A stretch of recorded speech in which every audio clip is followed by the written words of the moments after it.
Welcome to my studio office.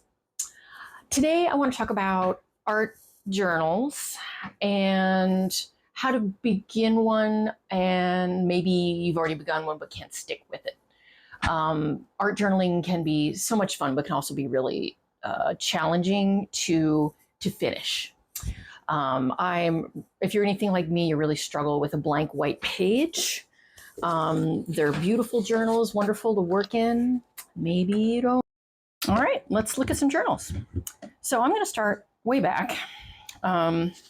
This was my very first journal I tried to start in college. I was an art history major taking a medieval manuscript course, and so I included some of my practice illuminations. And I just really struggled with continuing. I felt like everything I put in had to be an art piece. I was putting a lot of pressure on myself, a lot of imposter syndrome, seeing other people's really beautiful artworks in their journals. And I felt like rather than practice, it had to be good. So I just never continued. And I tried to use it for other things, and I tore them out. So I started this in 1995 and still incomplete. I thought about tearing these out and putting them in something else, but I'm tired of tearing out pages. So first journal, incomplete. Here's the second journal. Similar issue. Blank journal. I started this much later. This was, much later, after college. I wanted to practice some drawing. And so I was doodling and kind of, feeling like maybe I had the right idea on trying to strengthen my practice. I don't like drawing. I don't feel like I'm any good at drawing. So I thought with some little Zen doodles, I would just get comfortable with drawing and starting a practice. And I just, I petered out again. I just didn't go any further. And I felt bad, I think, because I sort of lost interest in this sort of Zen doodle. And I tried to set myself some challenges, and I wanted to try something else, and I felt bad that I started and didn't finish this style. And then later on down the road, I actually had the idea, because I didn't want to waste all the papers, of flipping it over and starting from the back. Now, you can do this. This is sort of tip 1, part A, is flipping it over and starting from the back, so that way you can work from both sides. Another issue I had was I didn't want, in a lot of these, my first artwork is going to be the most unfinished, the quote-unquote ugliest. And so I was always really self-conscious about the first thing in an art journal not looking really pretty.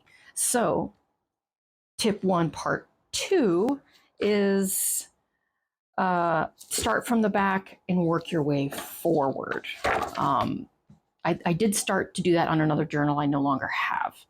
But starting at the back and working your way forward, so that way when you finish, your most practiced work, perhaps the work you're most proud of, is at the front. All right. So this one is the very first one I actually finished. Notice it's not quite as, attractive, neatly bound, clean white pages still, but just a regular mixed media notebook. Now, this one also, I realized I started discovering a method that works for me. But so I started carving rubber stamps, and this was my practice journal. So I think it was a challenge, carve something. It's in the fall. And so I practiced carving stamps, and then I would just mess around in the book. So it was fairly low pressure, just experiments with it. So for me, what I realized is rather than sit down and work on something in one sitting that may take a while, I like to work in little chunks. So the stamp carving was the first chunk. The second chunk was just stamping and having fun. So I realized that, well, of course you want to have fun, right? So the drawing to me was not fun. I just never learned to enjoy drawing. This, however, kind of sparked something. And like bite-sized units of, I'd take the stamps that I carved, ink, stamp, fun, flip the page, keep going. So this is the first one that I actually filled. And I do have another one partially filled, but I couldn't locate it. So first journal I finished. Okay, next was a pretty big jump for me. I started making my own books, hand-bound books. So I got really into just playing around with different types of journal making. And this was one of my experiments that I thought would make an excellent collage journal. This is where I started to get into collage. So my second tip for you is to make your own. Not only can you put on in whatever type of paper you want, however many pages you want, whatever size you want.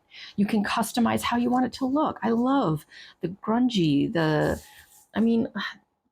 it's just an old children's book, and I have a whole series of these. It feels like me. It really feels like me. These do not feel like me. I like weathered, worn, and cozy. So this is me. And so this started as my collage practice. It's my grid journal. And I love the small format. So this is another practice to get your creative juices flowing in an art journal, is to do this grid format. You work small, you work multiples. I forget who really championed this. Perhaps, is it Kelly Wynn? Really kind of sparked this idea of doing a grid journal. And so working in these just little bite size, I like to work fast, but you can do however you want. Working over multiples really sort of, you stop worrying quite as much. So whatever type of drawing or however you want to work, it's a very simple way to work a lot, practice quickly. For my collage practice, I try to build, intuitive work, just work quickly, don't overthink it. And I take notes on occasion. So this is just explore, just fun, just go. And I'm almost done with this one. And I'll come back to this in a bit. So next, another, again, handmade. This one I made handmade specifically for this type of collage. I really started getting into these stacked cairns. And I wanted a different layout. So I thought it would be fun to make a book, this sort of very tall vertical format, for a specific type of work I like to do. So that tip number 3 for you is to make separate journals for different formats or different types of artwork you want to explore. Maybe you paint and draw and collage and stamp. If you don't want to put them all in one journal, you don't have to. I struggled sometimes with different formats. And while this is all different types of art, it's all held together with the grid format. They're just explorations of collage. This is all the same. And I just really liked having a separate book for this type of collage. Just one style to itself.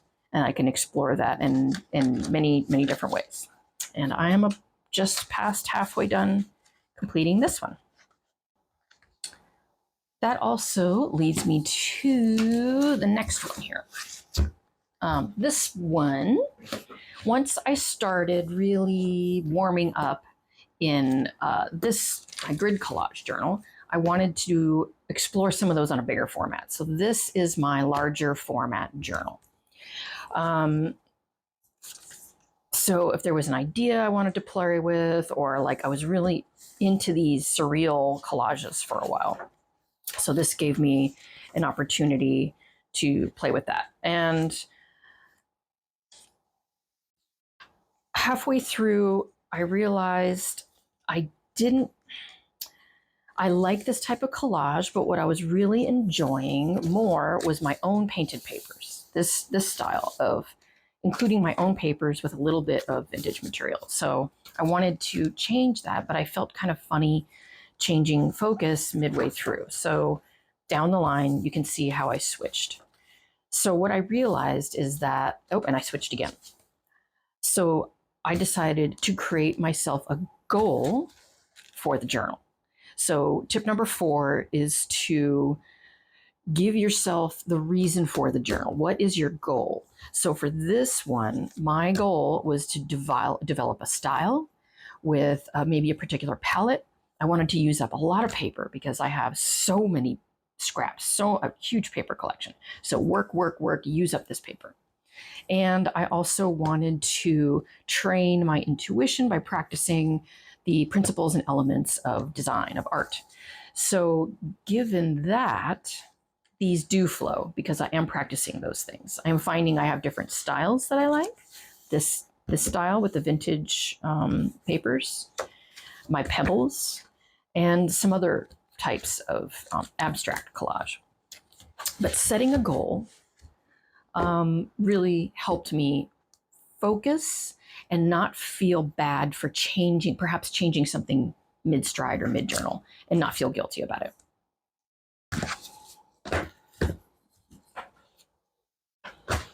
Okay, so tip number 5 is similar to 6 and where you set yourself a goal. 7, I guess, would be, or I'm sorry, tip 5, journal 7 here. Join challenges. I made this separate journal just for a collage challenge. So this was the first tip was a self-imposed challenge, if you want, narrowing down, niching. And other challenges, you can custom build your own challenge. Join the Feverlage you're given a prompt. This was really hard for me because I tend to work fast without thinking, overthinking things and go. So trying to work with a theme, I found really challenging. I hated them all. I was feeling a huge amount of FOMO because everybody else in the challenge was so talented and I didn't like them and I thought they were too obvious. And some ones that I loved, I looked back later and I hated. However, I'm looking at it now and there's nothing wrong with them. They're totally fine. They were all experiments. I've learned a lot of different things. But this journal, again, I made it just for this challenge. I put in just the right number of pages for the month. If I really hated something, I used elastic so I could take it out, which I did not do. But simple, casual, I painted these papers, really, really easy. And you can create your own challenges as well. This guy, so I filled this one. Now, what I would like to do for this one, the larger format, is look back through these guys, which is why I have all of the little sticky notes, and take this work farther. These were my play and explore. This is let's refine, or if there's something I hadn't tried out yet, I will try it out there. So I've just started this one. It's not that old. So this is only 2 months old now. And this is similar to other work. There was this technique I really tried to like, and I don't like it. I tried to, I make a lot of these papers, and I really want to try working them into my artwork, and I liked this idea, so I'm practicing with vessels, making vessels. Where this, I love these painted papers, but I did not like this grid format. So yep, just continuing to refine using my papers and sometimes a little vintage element. And so that's kind of where I'm leaning into. But occasionally I just find something that I just want to goof off and play with and use those papers. No, still unfinished. And I'm also realizing that I like this bigger format. And the next one just went, I'll show you the next one. It's kind of ridiculous. So I started tiny little grids, experimenting and playing, getting a little bigger, refining, giving myself my goal for this one is to take what I like from the other journals, put them into this. So that's another way to keep going, keep pushing your practice. Don't get bored, keep practicing. Maybe you have one journal where you go crazy nuts and explore, and then you have another one that you refine and hone in. I mean, the possibilities are endless. Once you really start getting loose and comfortable and find the method that works for you, there's no stopping you. Okay, now I gotta see, do I have room for this next big baby here? Oh, okay. All right, hold on. I'm gonna have to clear some space. All right, this is my biggest one.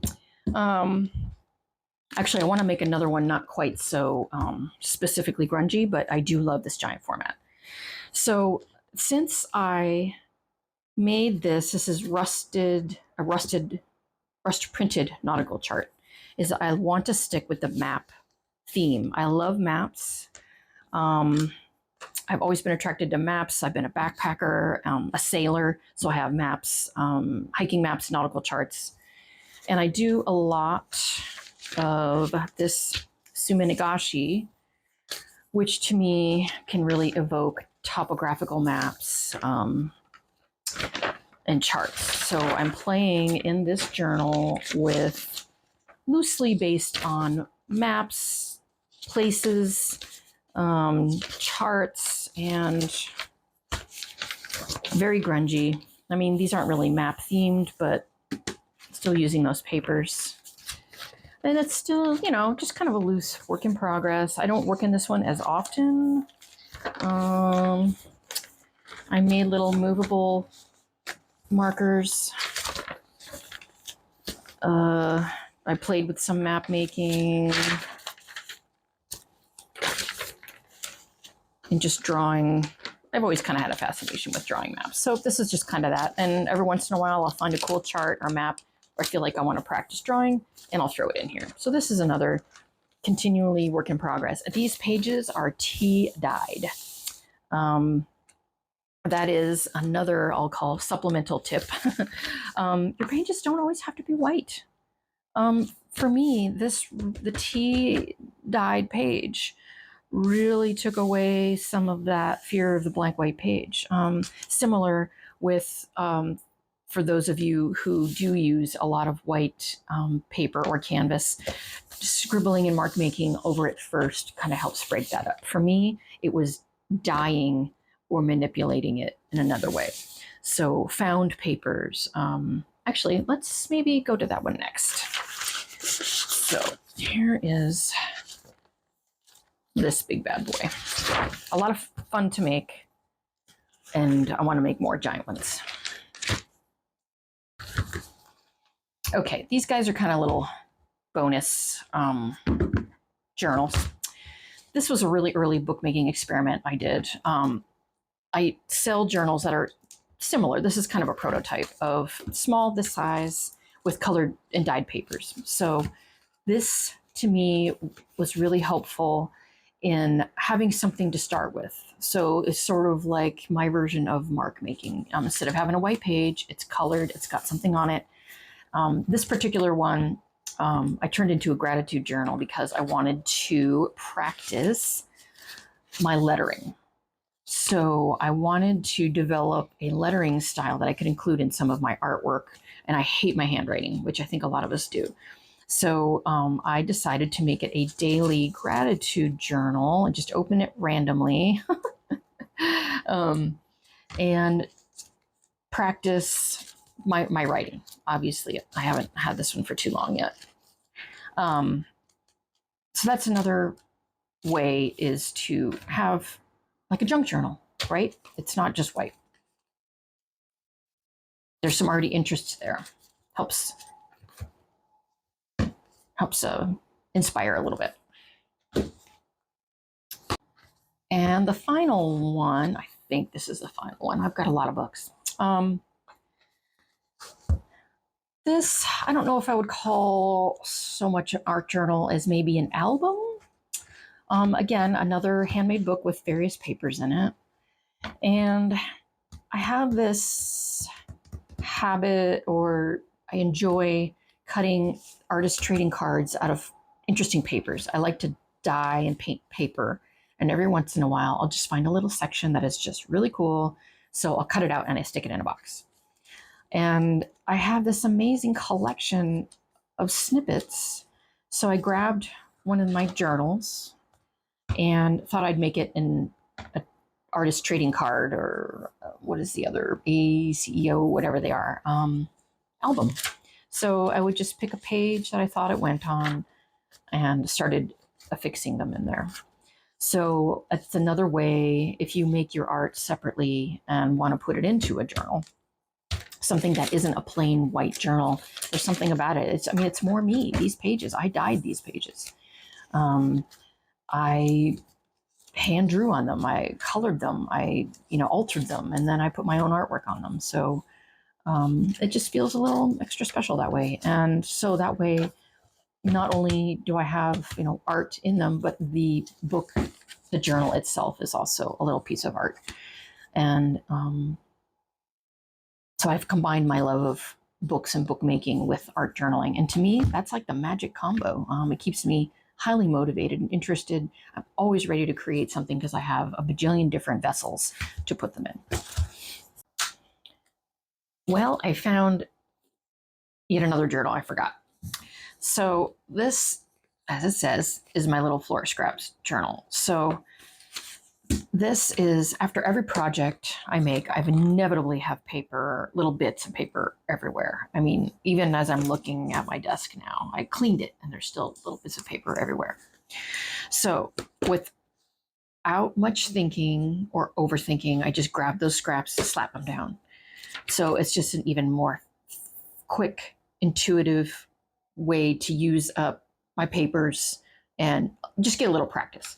So say you're painting, and then rather than wipe your paintbrush off on a paper towel, just wipe it off in a book, or something similar. So this is the very first journal or book I ever made, and it's kind of wonky, so it's perfect just for scraps. And that's all I do. Really quick, easy, really low stakes, no pressure, just practicing, always practicing. So there's yet another one. That was a lot of information. So let me do a quick recap here. So tip number 1 is start from the back of your journal.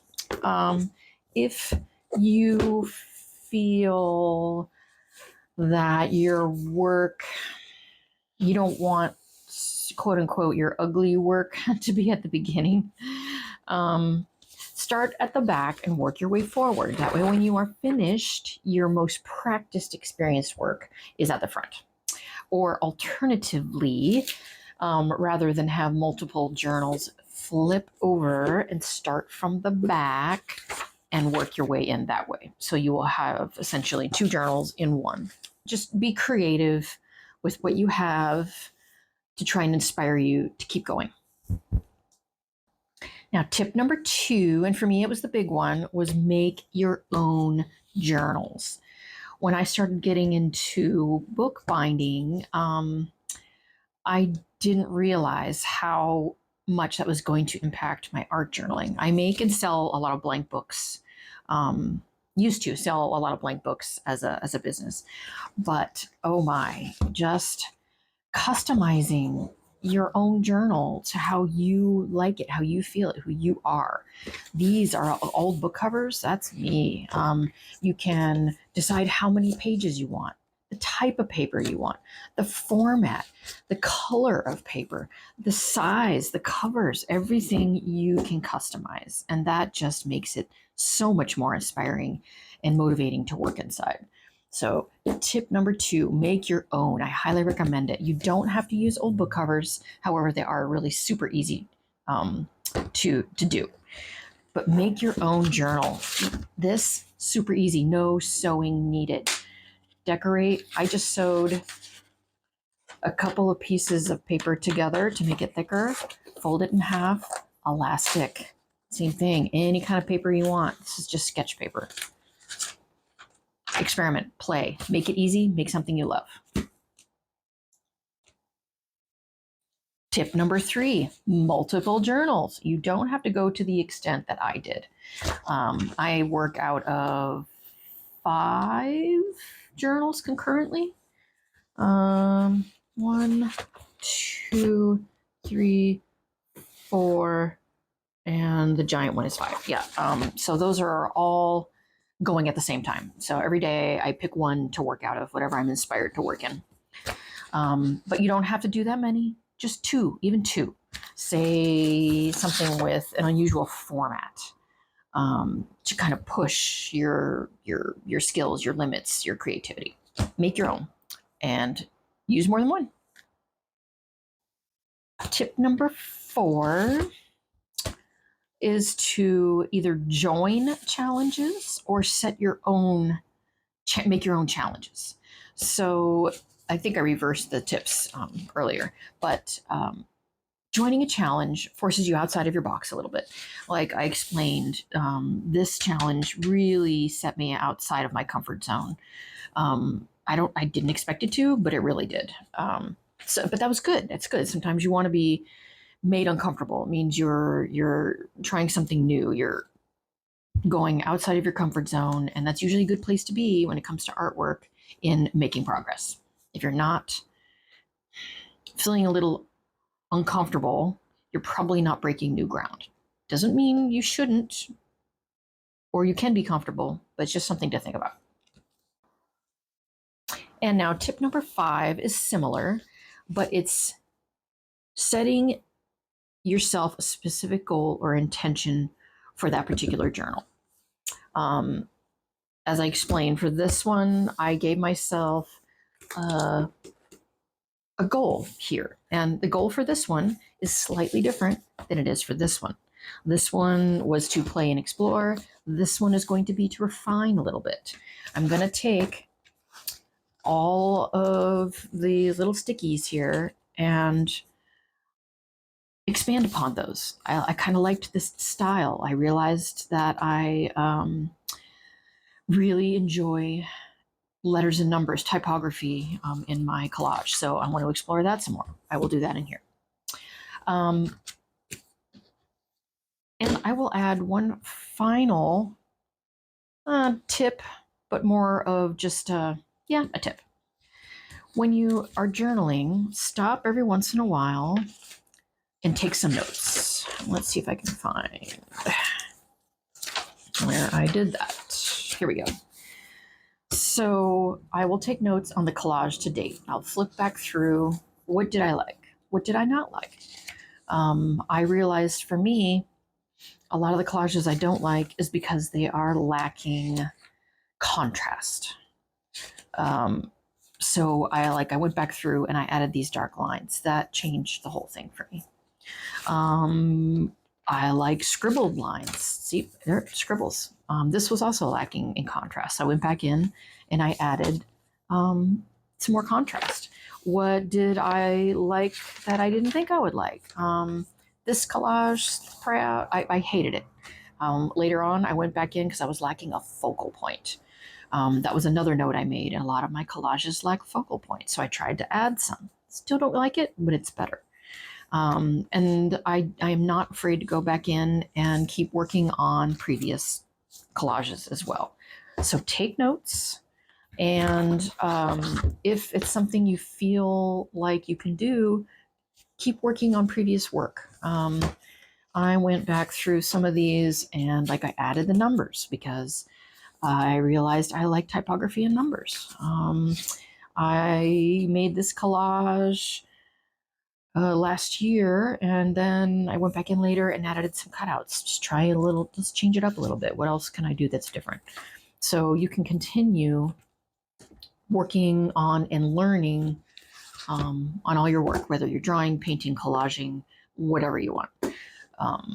So I highly encourage you to take notes, expand your limits, but also go back and keep working on what you really enjoyed and keep pushing those limits as well. Well, I want to thank you so much for joining me today and going through all of these. And I really hope that you picked up a little bit of inspiration, motivation for starting a journal, continuing to finish a journal, maintaining one, maybe be inspired to make your own. I just find it so incredibly gratifying to work in these and to go back and look and be proud of what I have made instead of embarrassed by it. And a lot of that had to do with the intention, the goal behind it, and improving on my work. And I feel that in that aspect, I was successful, and I truly hope that you find some success as well. Please let me know in the comments. Do you make your own journals? Do you enjoy keeping a journal? Do you struggle? What else might you like to know about starting or keeping a journal? Was there one in here, a journal that you thought was interesting that you might like to learn how to make? Please let me know. I would love to hear, and go have some fun. Get started on that art journal today and you won't be sorry. Thanks, guys.